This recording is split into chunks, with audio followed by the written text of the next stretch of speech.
Өздерің жақсы білесіздер, таяу шығыста метр квадратқа қаншама қан төгіліп, метр квадратқа. Жарты ғасырдан асып кетті сол жерде қанның төгіліп жатқаны. Барлығы келгенде осы отанға, мынау топыраққа талас. Кім сол жерде тұрақтап қалады?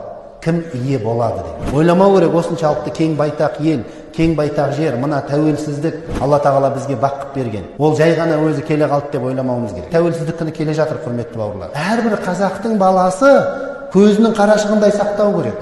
Бұны армандап кетті қаншама біздің бабаларымыз, біздің батырларымыз армандап кетті. Кең байтақ ел, кең байтақ жерді Алла тағала бізге аманат қылып беріп отыр. Бұл аманатты біз қиянат жасамай, өзімізден кейінгі буынға тапсыруымыз керек. Тәуелсіздікті бидғат дейтіндердің тәуелсіздікті бидғат деп айтуының өзі тәуелсіздіктің арқасында. Тәуелсіздік болмағанда бидғат пен сүннетті ажыратпайтын еді олар. Сондықтан біз осындай бір қате түсініктердің, қате көзқарастардың, пікірлердің алдын алуымыз керек.